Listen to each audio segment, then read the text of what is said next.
Ciao Juventini of the world, my name is Giuseppe, welcome back on the channel. Attenzione, crazy idea, Max Allegri, Paul Pogba, defensive midfielder. Is this something that can work? We will discuss about that later in the video, but attenzione because it's Thursday, and Thursday, write it on your agenda, make it a habit. Romeo Agresti will be here at 11 p.m, so be here because it's live and it's important today. We are the 31st of August, which means that it's the last few hours before the end of the Mercato. Will something happen? Yes or no? Entry or exit? This evening, ask all your questions to Romeo Agresti. In today's video, I also want to speak about the strategy of Cristiano Giuntoli that already spoiled at that, but probably some Juventini totally forgot. And now are judging, or some of them, the work of Giuntoli as really bad. Are you correct, or maybe your expectations were different? Maximum of like in today's video. Don't forget to subscribe if you didn't yet, because now we start. Well, I have a good news, I have a bad news. The good news is that tomorrow we anticipate match day 3 of Serie A with Roma-Milan. Big game, the first real big game of Serie A.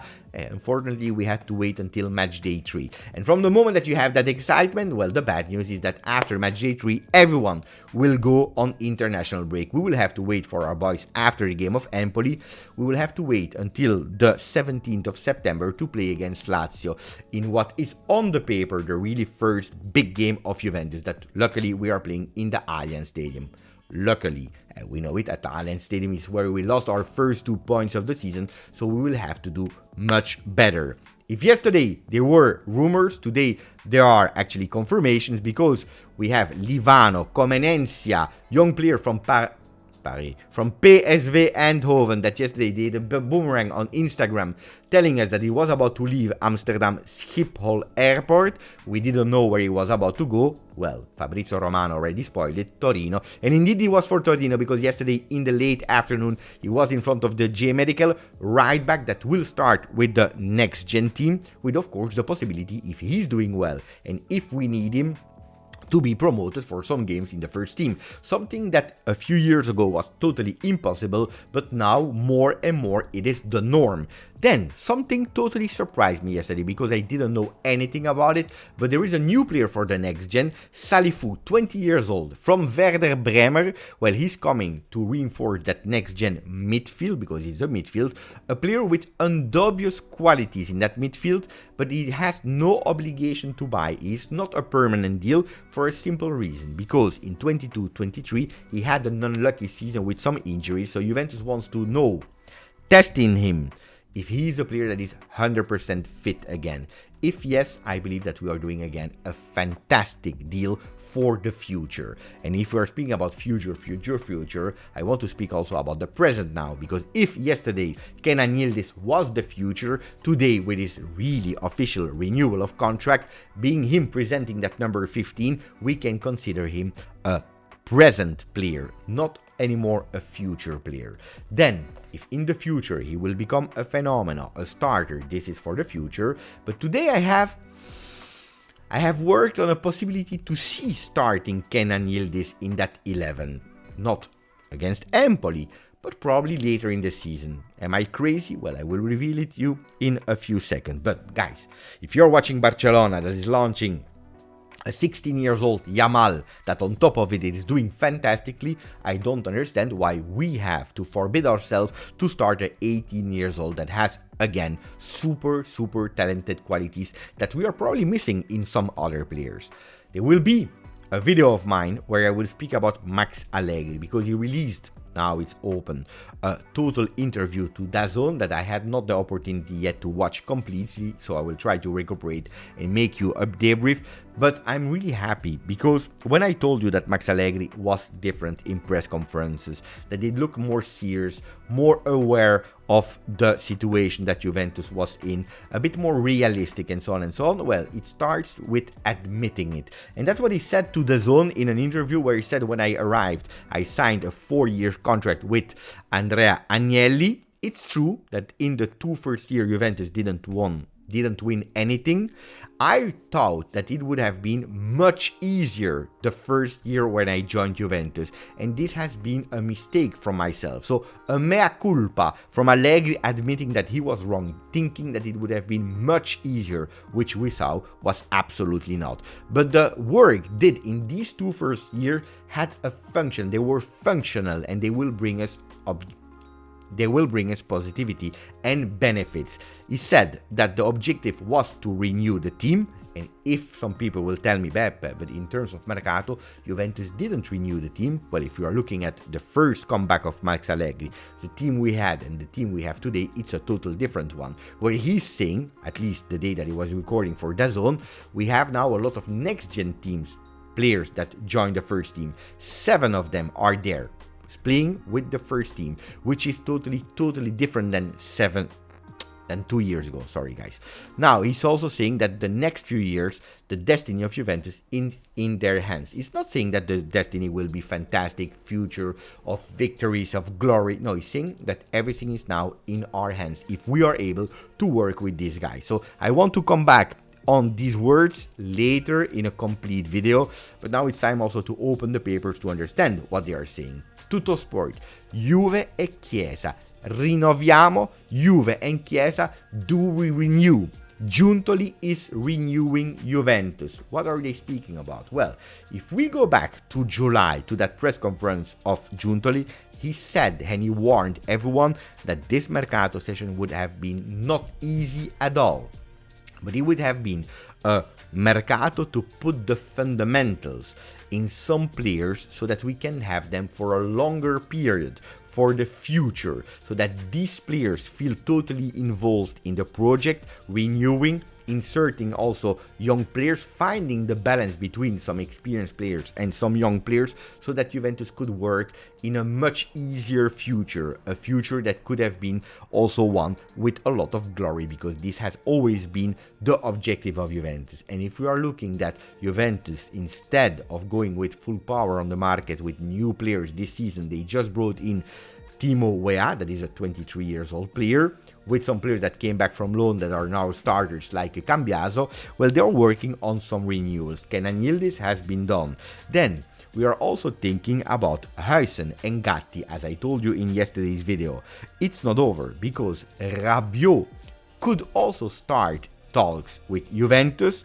There is also a possibility that Iling, now that looks like he will stay, well, we want to renew him, because Iling Jr. has a contract until 2025, so the risk to sell him next year for a much lower price that we are requesting is possible. So we want to renew Iling Jr., but also Pogba. Renewing Pogba, you will tell me, Beppe, for what reason? Well, Paul Pogba, just a renewal maybe until 2027 with a lower salary. Could be great, because you know it, we are continuing that strategy of lowering salaries to have cost saving there. Instead of going with the sales of Dusan Vlahovic, of Bremer, of Szczesny, we are trying to reduce some salaries so to gain more power on the market for the next season. Well, about Szczesny and Rugani could be two other players that are renewing, giving up on their massive big salaries. We know it. Szczesny is about 6.5, Rugani 3.5, so lowering their salary can also be a strategy of renewing some good players. And we are not speaking about players that are unwanted, Alexandro, for example, or so on, or Weston McKennie. No, we are playing about players that have a future in the present and the future of Juventus. Renewing their contract with lower salary can be good. Now, Federico Chiesa is the priority in all that list. Federico Chiesa, that we know it, we were waiting for him for 18 months, is finally back 100% healthy. Has to adapt in a new role, which we will speak about in a second, but Chiesa is an objective for Juventus. Chiesa wanted to stay at Juventus this season. He wanted to prove himself that he's a top player again. He wants to show that he wants to go with Juve to win something, because unfortunately Chiesa is one of the players that didn't win a Scudetto yet with Juve. Well, renewing him will be fundamental on top of all the other players. Now, speaking about Paul Pogba that I told you, yes, there is a possibility for him to renew with a lower salary. Maybe, not sure about it. The good news is that Paul Pogba, when training yesterday, took off his knee brace, which is another positive sign after his first minutes against Bologna, the pre-assist for Ealing Jr. and the goal of Dusan Vlahovic at 1-1 against Bologna. Well, yesterday in training session we saw him doing all the movements without his knee brace. A knee brace that was really psychological for him, to show him a bit of confidence, to say, I'm a bit more secure to play with it. Not that it was doing miracles, but at least you have a bit more security. Well, he took it off yesterday in training session. That means again that we see Paul Pogba growing in physical condition. Well, Paul Pogba is not only taking now a new thing, removing his knee brace, but also maybe thinking, not only him, but with Max Allegri, to have a new role at Juventus, playing as a defensive midfielder in front of the defense. And you will tell me, Beppe, we were all expecting Paul to play offensively. We never saw Paul in that position. Will Paul be able to do it? Is Paul a regista? Why do we want to change the role of a lot of players in new roles again? Well, if you go back, and I already mentioned it so many times on the channel, to the very first game of Paul Pogba with Juventus, we're speaking about 2012, so years ago, more than 10 years ago, Paul Pogba, the first game, match day 4 against Chievo, victory 2-0, goals of Fabio Quagliarella with a brace. Paul Pogba is playing instead of Pirlo in that position with Antonio Conte, defensive midfielder, and I tell you, he did wonders. He played fantastically well next to Claudio Marchisio and Emanuele Giaccherini. But that position for him is not only a position for him, for the team, but also to unlock Locatelli, that according to Max Allegri is not 100% confident about that role of Locatelli, because today, let's speak honestly, even if I defended him a lot, and I will continue to defend for his sacrifices for the team, for the support that he's giving in a defensive phase, well, Manu Locatelli, I don't see him yet being a regista. Today we have no regista, because when he has to build, when he has to create, when he has to bring some creativity to that midfield, well, he's still lacking. Maybe because he's thinking too much about the defensive phase. So unlocking him, taking away from this defensive role, playing a bit more upfront in his original mezzala role could help a lot. So I think that that could be a fantastic news. And if you are looking now, the lineup that I'm giving you, it could also help to see Huijsen on the left, Danilo on the right, Bremer in the center of the defense, with Pogba next to Rabiot, Locatelli, Cambiaso on the left, Weah on the right, Federico Chiesa and Dusan Vlahovic on top in a 3-5-2 that can be possible. You see that Locatelli and Rabiot, I put them higher on the field.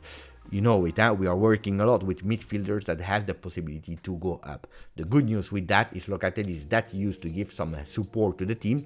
Locatelli dropping back for the possibility of Pogba coming up, because we know it, in the legs of Paul Pogba we can expect 5, 6, 7 goals, could be working with miracles. And then you also have a Miretti, a Fagioli and a Nicolosi, 3 Italian young players that are there to give some rotation to the players. You see that I didn't put Kostic in that lineup for a simple reason. Kostic could still leave Juventus today or tomorrow with some teams on him, like West Ham. Juventus wants one thing, money. They are ready to decrease the 20 million offer request that they had to go towards 15. That's not a problem for them, but not on loan, not with an option to buy. So Kostic could possibly leave, could be. Do we still have time to go on the market for other players? According to me, no, but we will ask Romeo this evening. Now, we spoke about Yildiz. I told you about Yamal Barcelona that starts and gives some creativity, gives that craziness to Barcelona to play that game. Well, we signed permanently Yildiz. We gave him the number 15. It's not the number 40 anymore. It's number 15. So can we play with Yildiz up front? It could be.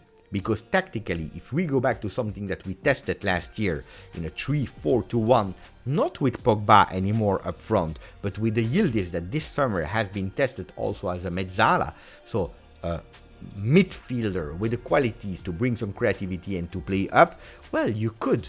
In a 3-4-2-1, with Chiesa and Yildiz behind Dusan Vlahovic, Cambiaso, Weah on the left and on the right, Rabiot, Pogba in that middle of the field to still support the defense, Danilo, Bremer and Gatti. That's a possibility, something that could potentially happen. Of course, it's difficult if you're looking at the midfield. I think that something like that can happen towards January on, when some other midfielders like Miretti, Nicolosi and so on could possibly go on loan if they don't find a lot of playing time in the first few months of Serie A. So at the moment, no, because we know it. We have 7 midfielders with now Paul Pogba, that is again a rotational player, waiting for him to be a real starter. So something like that could possibly happen in the future. Sacrificing, of course, some midfielders. Let's see. Let's see if this is an idea, but I would not say no, especially in games like Empoli, Bologna, something, you know, where we are playing mid-table, low-table teams that you have to win, and also you need to be super offensive. Chiesa is asking more to Chiesa. No, Max is asking more to Chiesa, because you remember we talked a lot about it, that Max Allegri was asking 16 goals to Kiko Chiesa. Well, 16 goals is still what is repeating to him, because according to Max, he is a striker. He has much more than what he already showed us. Because it's true that if we are looking at more or less players a la Chiesa in Serie A, Leao, Kvaratskhelia, Zaccagni, and so on, they all achieve double-digit goals in Serie A. Kvaratskhelia, 12, Leao, 15, Zaccagni, 10. With a Chiesa that on top of playing and having these kind of skills, like the other players that we just mentioned, is playing more offensively, more in front of the goal, he should go to double-digit minimal. Because if we want to bring more goals, and we have to, because last year we didn't achieve 60 goals in Serie A. If we want to score more, well, not only Dusan Vlahovic that we already spoke about in the last few days will be crucially important, but also Federico Chiesa. So yes, I believe that Chiesa can do much better, but first of all, it comes to him. He needs to stay also a bit more centrally, going when he has the feeling from the left, but also play a bit more centrally, because he can really do it in that new offensive role. Corriere dello Sport is not speaking about Juve, they're speaking about Romelu Lukaku that could possibly be on the bench tomorrow against Milan, a derby already for him. Then they're speaking about Guendouzi that goes to Lazio, Ndombele that could have gone to Genoa, but he said no because he wants to play Champions League, so Ndombele could go to Inter. Again, another midfielder for Inter. I don't know how many they want.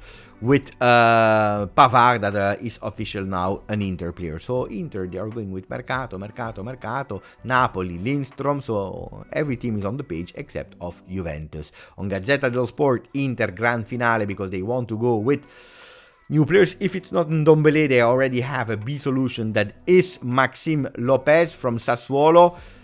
Taremi could go on joining Milan, so attenzione, because again, the Mercato for the other teams is really kicking off. Today there is Fiorentina that is playing in Conference League, a competition that Juventus had to play in, and I'm not even talking about Champions League because I'm pissed off. I already feel really bad if I see that tomorrow they will be the draws for the Champions League with Milan, with Lazio, with Napoli, with Inter, and I don't see Juventus. I'm pissed off. Not because we didn't deserve it on the field, because on the field we deserved the qualification on Champions League, but because they took it away from us. So I'm pissed off. I still need to decide if yes or no I will watch Champions League this year, because it hurts. It is what it is. Oh, ragazzi, it's the end of the video. Let me know about Paul Pogba. What do you think about that role? Let me know if you would give a chance to Kenan Yildiz. Let me know whatever you want to, but let me know. Let me know, put a maximum of likes, subscribe to the channel, and don't forget this evening, 11 p.m. Italian time, Romeo Agresti. Ciao ragazzi, forza Juve.